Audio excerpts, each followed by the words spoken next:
Okay, I think we're going to get into the very, very, very last part of this busy 2 days that we've been involved in.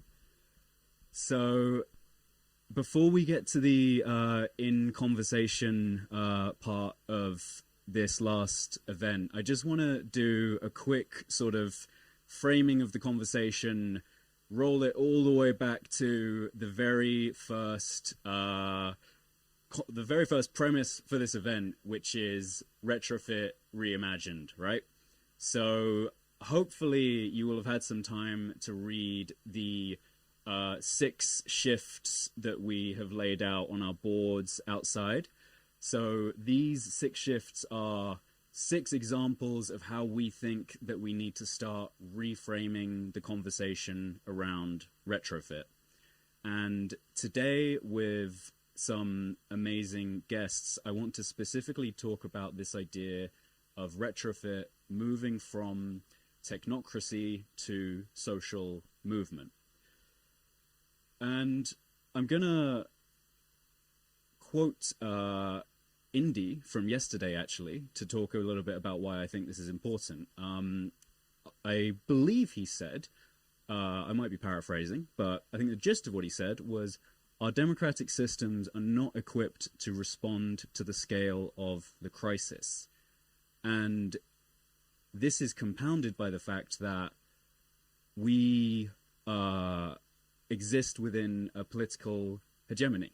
So it's not like we can pick between multiple different democratic systems. We have one overwhelmingly dominant political system that everything is fundamentally guided by the political economy of neoliberalism.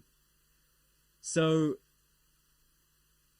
I think this quote from David Graeber and David Wengrau's book, The Dawn of Everything, is really, really appropriate to consider in this moment. So I'm going to quote very, very liberally from them. They say, if human beings, through most of our history, have moved back and forth fluidly between different social arrangements, assembling and dismantling hierarchies on a regular basis, maybe the real question should be, how did we get stuck?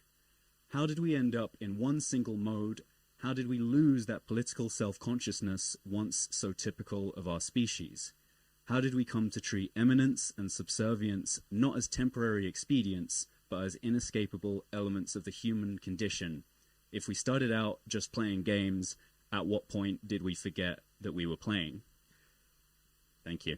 And so I'm curious to look back in history and see, when have we been able to collectively push back against this current political hegemony that we exist within? And I don't think we have to look that far to see the consequences of the very centralized democratic systems that we exist within. We can look, for example, to COP26 and the many COPs before that COP. So presumably, if this centralized governance model was working effectively, we probably wouldn't have needed so many COPs. So this, for me, is an example of where the centralized model begins to fail us, because it is deeply, deeply rooted in the system of which it is a product. That being said, COP did have a really optimistic side of it for me, which was actually what was happening outside. So during COP, there was an enormous pushback against this program from indigenous protesters, climate activists, all kinds of groups. And the very reason that climate justice has started to become legitimized with history to trade unionism, which, if you like, The Weeknd, for example, thank trade unionism for that. We can look at examples today, like our friends at ACAN, who have realized that through business as usual, architects find it very, very difficult to be engaged in climate action. So you have to go beyond that, and you have to organize through direct action. The problem then becomes, what limits our ability to organize? What limits our ability to organize collectively? And again, I will refer back to something that Indy mentioned yesterday, which is that one of the biggest problems that we face is precarity, the fact that most of us have very, very, very few savings, we have very precarious job situations, and a lot of us have extreme time poverty. So the problem then becomes one of time and energy deficit that we all suffer from within our individual lives and as households. So for some of us, we do have that time and energy surplus that we can invest into direct action, into protesting, into joining groups, into organizing against the centralized system that we are trapped within. But not enough of us can do that right now. This is where I think looking at retrofit as an area-based approach becomes really, really fascinating, because suddenly you can't just take the people with the time and the energy and the finance to do retrofit. Suddenly you have to think about, how do we get everyone involved, and how do we stop leaving people behind? And that forces you to consider how you start to push back against this time and energy deficit. And I would argue one way you can do that is, like we heard from Kamran earlier, is through an attempt at decommodifying the way that we operate, see our lives, see our relationships. And in that situation, it's done through faith. But you could also equally do it through old ideas of the commons. Before the Enclosure Act, before land became privatized, we had this idea of commons, not only in the physical sense of land, but in the sense of governance as well. We had hyperlocal governance of land, so that we didn't need building codes necessarily. We didn't need very strict timetables of who can use the land at what time and how many cows you can have on it. We had nuanced hyperlocal governance that was part of the commons. So what I'm really curious about is how we can use ideas of the commons to identify common factors that limit our time and energy, that contribute to that time and energy deficit. How can we collectively manage those according to this idea of the commons? And how can we use this idea of the commons and social movement within the built environment to create a surplus of energy and a surplus of time collectively through this idea? So I think the reason why this is really important is because, especially in the field of architecture, for example, we generally tend to see retrofit as a technical challenge that must overcome social problems. And I would argue that one of the most significant ways that we should reframe this is that it is actually a technical task, because we know exactly what needs to be done.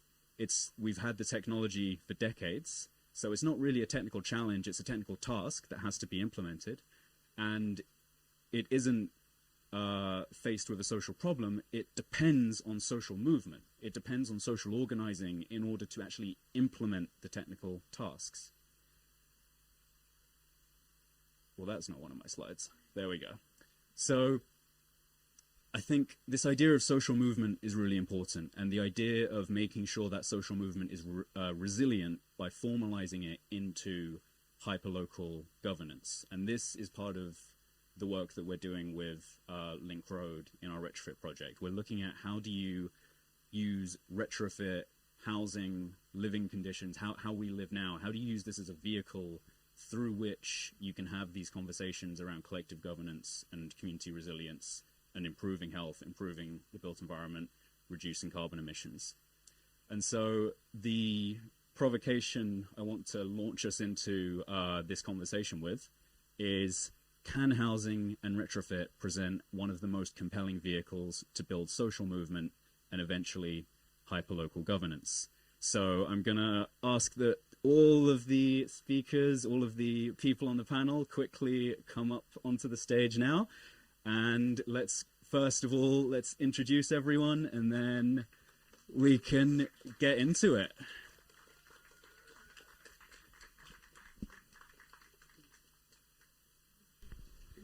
No, I'll just Hello, everyone. My name's Gavin. I'm a Link Roader. I'm also an artist and a teacher. So I might bring lots of things about education and what it's like to live on Link Road. Thanks, Gavin. I'm Phil Beardmore. I help people to develop decarbonisation strategies for individual homes, businesses, public sector bodies, and anybody that, well, almost anybody, because there's only one of me. So yeah, that's me done. Hello everyone, I'm Scott. Like Gavin, I live on Link Road. I'm also a teacher at the moment, but I would probably declare myself more of a jack of all trades. I'm a teacher at the moment, but I've been many things in my time, and I'll turn my hand to most things. Hence, retrofitting appeals to me, especially as I've done a lot of DIY. So, yeah. Hi everyone, my name is Salma and I'm the Health Inequalities Programme Director for the Integrated Care System, a bit of a long job title, but I have been a counsellor and I would consider myself a full-time activist when it comes to a lot of social justice issues. Yeah, thank you. Applause definitely for these four. So, I guess what I would be really interested to start this off with is maybe to just have a sort of brief reflection from each of you, perhaps starting with you, Salma, on how you see this balance in the sort of housing and retrofit space between the, you know, the technical side of how we talk about this and, you know, throughout a number of the events that we've had over the last 2 days, from the panel this morning with ACAN to talks yesterday, this sort of seemingly emerging idea that this isn't just a technical process, this is something that is deeply social. So yeah, this is a sort of open question to everyone, and I wonder if, Salma, if you have any reflections on that to begin with. Well, first of all, I just want to say how humbling and inspiring it is just to be here with everyone. It is absolutely amazing. You know, wherever you go, people think the locus of power is somewhere else. And I now sit on those strategic bodies in health and local authority. And it's amazing how disempowered those folk who we think are they're all powerful beings. And they talk about, oh, the grassroots and neighbourhoods as this far enough foreign land where magic happens. And the magic does happen at the neighbourhood and grassroots level. And what I want to reflect on really is what my role should be in helping those connections. I don't want to sit here giving a lecture to people on issues which you are far more informed on. So I always think about, well, what can I do here?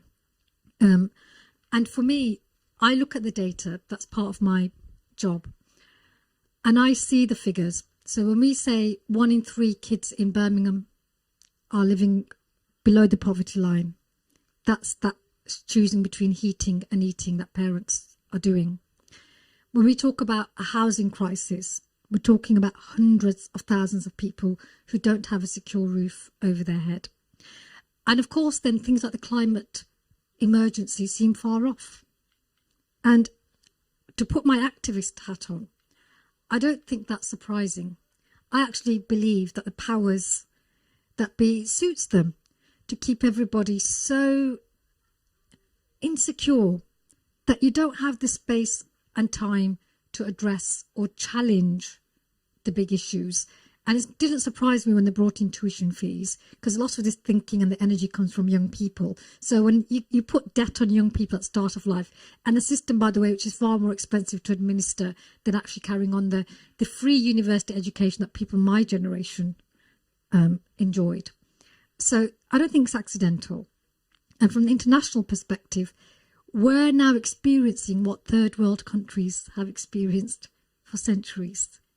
That sense of disempowerment, that sense of alienation from ourselves in our own communities. And of course, the irony is that on a global level, we are still one of the richest countries in the world. But you go and ask majority of Brummies, that's not their experience. And the work that I'm doing is for Birmingham and Solihull, and even Solihull, leafy, lovely Solihull. There are pockets of deprivation there which have the poorest neighbourhoods of this country. So what you're doing here, connecting those issues, and showing that actually it's not those professors and boffins and people in the ivory towers who are coming out with solutions. You've got the solutions. Because there's a bit of a classism. I have to talk about this, I'm sorry, but the racism and classism, that only certain people and certain individuals have the answers and have the right to speak and be heard. And I'm sorry, but a lot of the problems that have been caused are by the 1%, and it's 99% who suffer. So we've heard enough of their voices, dare I say. And the voices of people here, the residents of Link Street, the people who are coming out with solutions. I think we are so privileged and lucky that right here in our city, you've brought together national and international folk, which is exciting. But people always want to know, what does it mean for us in our street? And you're doing it. It's not like we'll find that out after the next research symposium.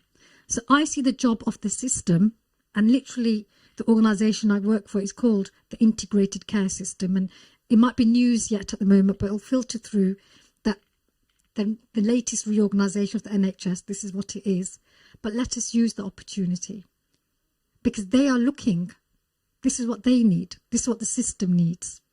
The integration between health and social care, between the so-called professionals and the communities that we are supposed to be serving, and recognising, especially after COVID, that we couldn't do this huge rollout wherever you stand on the vaccine issue, but it couldn't have happened without the experience and the expertise of local communities helping the professionals. And now we've got to not just say thank you very much, see you, we're going back to our ivory towers. It's, you really helped us to do that. How can we be helped? How can the system be helped? Not how can the communities be helped? How can the system be helped to do its job better in relation to communities? And I really see an equal relationship. That's where I want to be going, after this conversation. And I wish I could bring all of our execs and all of our board members here. And I hope that the online recording that's happened, that we will be spreading that. John Christophers, our local hero here, he will be presenting what's happened here at this festival and the brilliant solutions that people have been coming up with at the next Health Inequalities Board for the system. I'm hoping we could start talking about scaling up, connecting with the leaders of the local council. I know Andy Street as mayor is committed to this kind of approach, but we've all got to really believe our voice is important.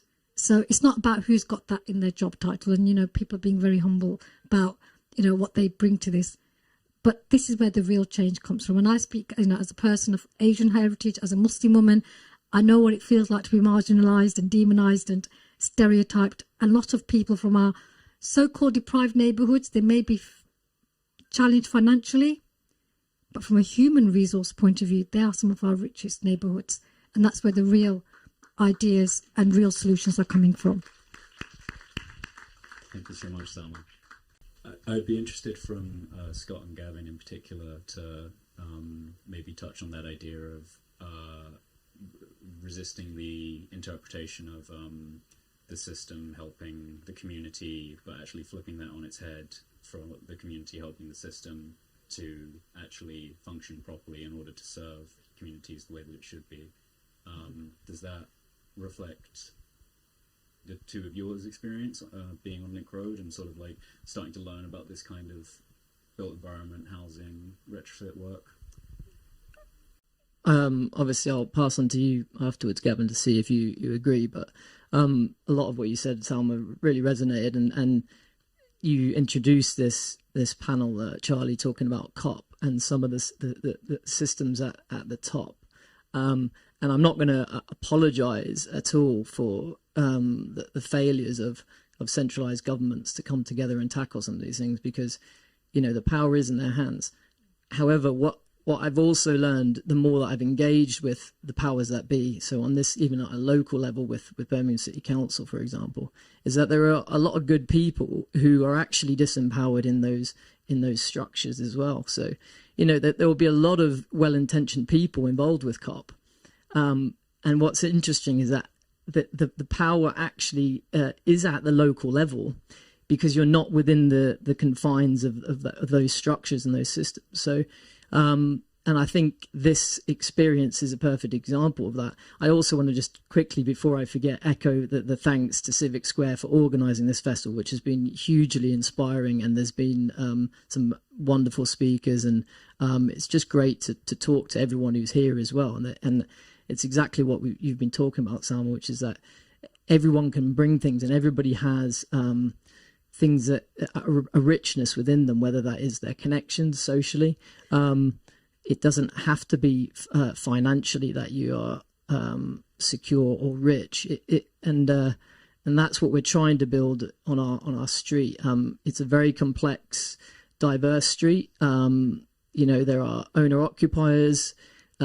So it's complex financially. It's in complex with regards to ownership, because we've got renters, we've got people who are, involved with the housing association. We've got houses of multiple occupancy. We're also diverse ethnically, religiously, in every way. It's quite an amazing little microcosm of Birmingham, which is one of the reasons I was drawn to live there, because actually, although as a city we're very diverse, we're not necessarily diverse individually as streets, and there's still quite a lot of segregation, which is echoed in most cities around the world. But Link Road is very, very diverse and special, and obviously that brings complexity when it comes to looking at retrofitting us as a street, because every house, although was built around the same time and is a Victorian terrace, as we found earlier from Nilu was talking about the schools, that as a house has evolved over the years. We've got all of that, but also you've got the complexities of ownership and things like that. But I think as we build trust as a street, those things become less important. And we build expertise. We all bring different things to the conversation, and it gives us, going back to what you mentioned earlier, Charlie, about a lack of time. That gains us time as we've become less overwhelmed by the complexity of the situation, all the expertise that are needed. We can support each other, and that's where I've really bought into it, because I've always felt that communities are hugely important, and they've often been broken up over the years. I don't want to get into the reasons for that, but I think it's really, really important that we connect with the people around us and the space around us, because I think it just has so many benefits, and that's I know one of the things that we were talking, that a lot of the talkers that spoke yesterday were beginning to touch upon, is that often when retrofitting is spoken about, it's just from a financial position and looking at how many years it will take to repay, and the other benefits, the social benefits, the kind of non-transactional benefits to air quality. We're not just talking about improving your home in terms of its cost of heating. We're also talking about biodiversity. We're talking about taking cars off the street, or certainly petrol and diesel cars, and all of this kind of stuff is hugely valuable, but isn't necessarily considered. And I think when we go to that local level, that's when we can bring all of those factors to give them equal importance as the financial factor. And I think you can only do that at that local level. At the national level, it's just focused on the money, and that's why things aren't happening, because it is costly. Thank you, Scott. I'm going to have some wild statements here. I think Birmingham's the greatest city on earth, number one. Over woo. And I think Link Road might be one of the best streets in Birmingham. So that means maybe I live in the best place in the entire world. And the reason I think it's the best place is because it's not perfect. And it's because it is complicated. And I feel at home there. And this is the first time I actually feel at home. I've always felt like I've been slightly outside or othered or different. But the last 4 or 5 years have been the best of my life, partly because of Link Road and because of the people that I live with and the people that I work with. So I just want to go back to some of the things we talked about earlier today, which is like intimacy and respect and care, and I think, and dignity, okay? Because home is something that's private. It's also maybe something that's public for some people. It's something that's communal. Home is something that's quiet. It's something that's loud. It's something that is daytime. It's also something that's nighttime. Some people are awake at 3 a.m., you know, doing stuff. So we need to really think about the big picture here. The people that are coming back off the taxi shifts in the early morning. The guy that pees, urinates on my garage. There's many of them because we live at the back of a petrol station and there's no toilet in the petrol station. These basic things are about dignity, and they're about making sure that people collectively are given respect, and not feeling like they are more or less.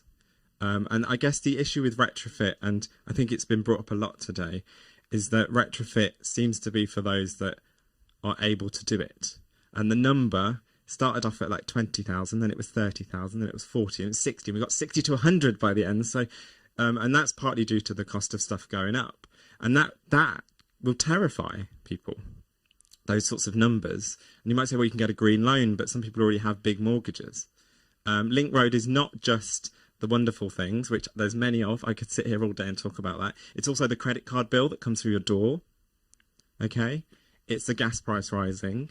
It's the wheelie bins not getting collected because the wheelie bin truck can't get around the corner because people park on the corner sometimes. It's no one's fault, but that means we had a big super rat infestation over last winter. And I've never seen rats so big. They're Birmingham rats. Have you seen them? And so for me, like, I think the question that we had on, you know, the statement we had here about can retrofit and be the vehicle to then create this social democracy and change in the world and all this kind of stuff. I think actually what we maybe should do is work out what our core values are, and that's about respect. That's about making sure that no one from a protected characteristic is at a disadvantage, whatever that might be. That is about making sure that the foundations of our street and what we want and what we care about is sort of found out first, and then maybe we can start having those conversations about retrofit. So I think maybe the first stage is to do some, I often call it deep listening, which is something I do in teaching, but it's really to listen to each other, to get to know each other, so that we don't just have intimacies in our houses, but we have a street intimacy, and we begin to hear each other's heartbeats quite literally, but also mentally, and like in a sort of moral sense as well. And then from there, we can start to iron out all these little imbalances, and they're not, and we might not even know what they are. Our WhatsApp group is incredible. We communicate through that, and all sorts of things are shared on that, from safety to things that have gone on in the neighbourhood, you know, broken in car or CCTV cameras, but also all the great things like we're celebrating this, we're doing this event, we're running a workshop. But I am also aware that there's some people that aren't in that group or don't engage with that group. So I think as well, we must remember that some people, we have to talk to our neighbours whose glasses are half empty, as well as the ones who are half full. And I just want to go to some of Salma's, you were reaching out to say, what do you need? What do you need? What can we fight for? And I think one thing, thinking about in the context of health and well-being, is a healthy street, okay, a warm street, a welcoming street, whatever that might be, a safe street, one where we can have parties as well, one where we can dance and make noise sometimes, that actually will save the council millions of pounds. But it's really hard to quantify this on paper. So just things like if the house is warmer, someone's less likely to be ill. Very, very simple, basic things like that. But also dealing with child poverty, dealing with communal eating, you know, like these things. Actually, I was thinking about this. Childcare is a really important one on our street, I think, because there's lots of families. If we collectively were responsible for feeding each other and helping each other with childcare, which is what happens in most parts of the world, it's only in the West where we trap our children in bedrooms and like put up fence panels. Like if we start to collectively raise children and collectively be responsible for how warm we are, then I think we stand a chance of actually addressing that power balance and the energy levels that we have and the time that we can commit I'm not a builder or a brickie, but I'm really good at painting, so I can add to this energy. I'm quite good at babysitting. Kids seem to like my funny face. I'm a bit like Mr. Bean. So like trying to find those little things that we're good at and that we can contribute and bring those together in some way. And I think the new super hospital, the Sandwell, the Sandwell West Birmingham Hospital, I think actually having a relationship with our hospital and seeing prescriptions in a whole new context, like I prescribe you retrofitting, I prescribe you hemp roof insulation or something like that, is just as effective as something else, arguably.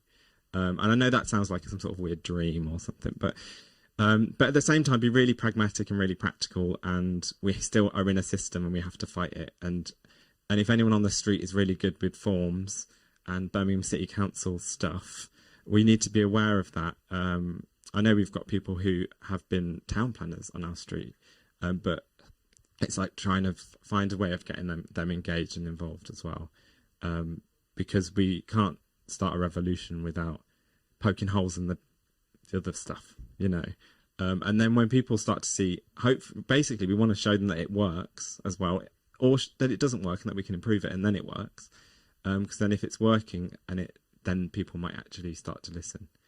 If you can if we can hypnotize the powerful people that, oh look, we're doing it ourselves and it's much better and it's saving you money, and we can all have a 3-day working week. I don't know how that is, what that means, because I work 7 days, but then maybe we can collectively burden the responsibility of, I won't even call it retrofitting, I think it's reimagining a slightly healthier and happier place, and always, or above all, always making sure that not just the residents are happy, but the people that walk past and live around our neighbourhood, because there's a lot of people who don't have homes and live in vulnerable housing, and they're often seen as a problem.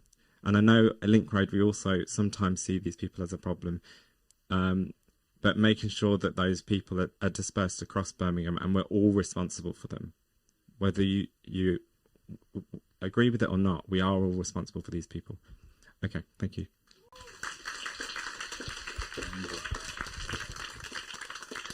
And definitely, if the big festival prompt is Retrofit Reimagined, so if that to you is reimagining it as something bigger and even more societally ambitious, that's absolutely responding to that in an amazing way. So I think for the last sort of question I have for this group, because although I do, it will be for Phil, yes. Because although I feel like I could talk to you guys for about 3 hours, probably many more hours, and never run out of really valuable things, sadly the festival does have to end. So we're going to end, I know, yeah. I'm glad we've got this kind of like pantomime vibe going on. That's fun. So Phil, my question for you is, I find that ever since I've started doing this kind of retrofit work, that I will talk to someone who I've never met before, who's interested in retrofit, and I'll talk about Link Road, and I'll say, yeah, we got help assessing these houses and understanding the built environment because this guy, Phil Beardmore, came down and visited. And they'll say, oh yeah, I know Phil. And that, I think, has happened to me dozens and dozens of times in the span of months. And I think that really speaks to just what an amazingly significant role you've had, in Birmingham and beyond in this kind of work. So what I'm kind of, I guess, particularly curious to hear about from you is, during that incredibly rich experience, what does it feel like to, I guess, be in a situation like this now, where we're trying to talk about things in seemingly very different and maybe ambitious ways? Do you feel hopeful, or do you feel like this is nice, but yeah, we'll see. I'm curious to hear your thoughts on that. Well, first of all, thank you, Charlie, for those kind comments. I feel the same way about people like the Carbon Co-op. It's true that I play quite an important role in the West Midlands, but to acknowledge that this is a national and, in fact, international event. And hello, everybody on YouTube. And there is only one of me, but there are other people that know at least as much as I do. I think what's significant about Link Road for me is that you've succeeded in engaging people locally at a number of different levels, and so the relationship, and if I can be allowed to use the word retrofit, the relationship between the retrofit industry and communities is usually a transactional one, and it's usually one that is based upon the individualization and privatization of the way people live, and also of knowledge. And so one of the things that has been thrown into sharp focus by Link Road for me is the fact that I've met a group of residents who clearly want to do something, but up until now they've been trying to do it on their own. And Link Road is trying to get them to do it together. And that's important because one of the things about an individualistic capitalistic economy is the privatization and individualization of knowledge. And so at the moment, knowledge around retrofit is in the hands of a few experts, and that cannot be allowed to continue. We need more people that understand these things, because it's not the best use of our knowledge to do that. I mean, it's not just a Link Road problem. I had a phone call this morning from somebody who said, I saw my neighbour having her house insulated. She told me she'd got advice from you. My house is the same as hers. Can you help me as well? And I'm thinking, why do they all? Imagine if every house on the street came to me. That just isn't workable. And so we need to find ways of broadening knowledge of retrofit. And I think Link Road has helped to do that, because you've got common problems. So you've got houses on the same street that are tackling the same problem, but from an individual point of view. And I think what you can do on Link Road is, going forward, is to develop a common understanding of what the problems are and what the potential solutions are to them. And those householders on that other street that phoned me this morning, that they need to do the same. And an example of this is what you've done around thermal imaging. So at the beginning of the project in March, when it was still cold, then I came along and did a thermal imaging demonstration with a number of households, which was really useful, and it taught them some stuff about their homes, not just because it's not about thermal imaging, it's about the houses and the warmth and the ventilation, and it was a learning experience in terms of ventilation, because there is a ventilation. I mean, we heard Carbon Co-op this morning say, build tight, ventilate right. That is absolutely correct. And we've learnt a lot about ventilation on Link Road, which is a really important part of retrofit. But they're learning it as a group, because I get slightly bored. Well, it's not boring, but I get frustrated with going to people's homes and helping them to understand ventilation and and also the importance of ventilation in retrofit. And if you're thinking of retrofit in your home, then you need to consider ventilation. And it's quite frustrating having to explain it to people individually, and the opportunity to explain it as a group to a group of householders in Link Road and to develop a shared understanding. And that's what a solidarity economy should look like, where where knowledge is part of the commons and is not the preserve of a minority of experts. The other thing that this has shown to me is that the way we approach living in this country, an Englishman's home is his castle, and as the saying goes, is a problem, because it is a barrier to, for example, shared infrastructure of heating systems. And so if you go to Scandinavian countries, then district heating systems, combined heat and power systems are the norm, and they're far more efficient. And if you look around Birmingham at all these new apartments that are being built, and watch them being, I watch them being built, but if you watch them being built, they're putting in individual gas boilers, and not only should they not be putting in gas boilers, they should be putting heat pumps as standard in any new build home. But there's no need for it to be individual heating systems, because individual heating systems are not efficient. And the same goes for solar. There is potential for solar in Link Road. I think, although the best opportunities for solar are often in non-domestic buildings, but Again, if you go to other countries, then communal solar systems on blocks of houses or flats are the norm, and that needs to become the norm in this country as well. And we need to start to see energy infrastructure as part of the commons. And so I think by addressing those things, and the other thing that one of the workshop that we had in Link Road in April, where I started to talk to the residents about what they could practically do to their homes, and Charlie and Kavita did a little session in which they asked people why they got involved, and they wrote stuff down. And I was really surprised by the answers, because normally when people approach me because they want to save the planet as an individual, or as an individual householder or an individual business, and they're committed to doing it.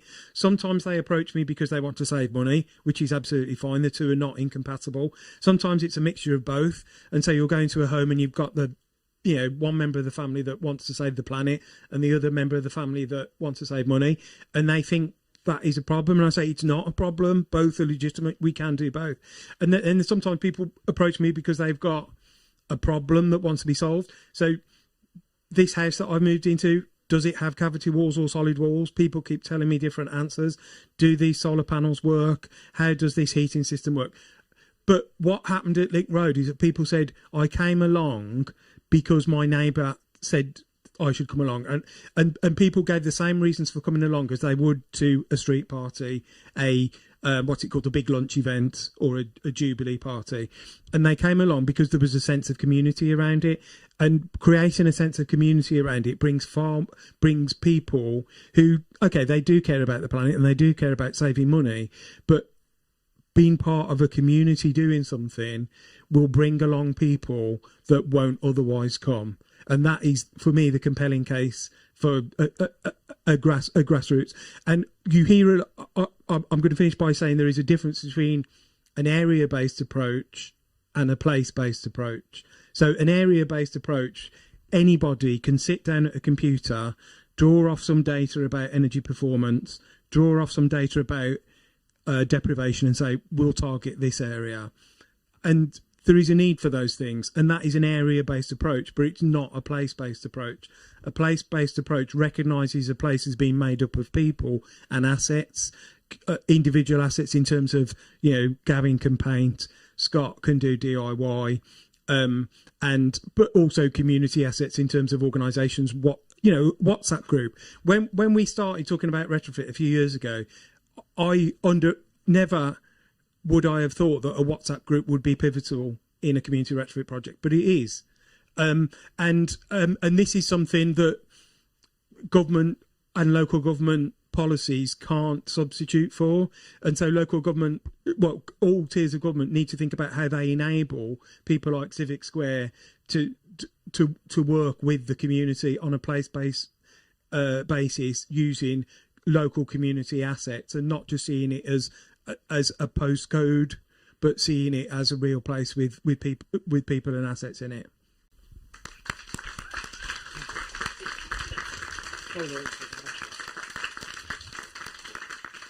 Thanks so much for that, Phil. I'm going to have Retrofit as a street party blazoned inside my head now, and I think that might be my personal Retrofit Reimagined now. Every project, every bit of installation is all part of a collective street party. So I just want to take a moment to acknowledge how wonderfully all of the different themes of the last 2 days, I think, came together in this conversation. We touched everything from intergenerational knowledge to the commons to ideas around housing as healthcare, and these are all things that were spoken about during the last 2 days, and I think it's really incredible to see how these ideas are not just sort of fringe now. They're things that are emerging organically through this kind of organization and this kind of social movement. So I have found this incredibly just very, very helpful for my own ambition and sense of optimism for the future of this work. So I personally want to thank you four guys, and I hope everyone else wants to thank you as well with one last round of applause. Smashing, brilliant, amazing. Big round of applause of joy for all of yourselves.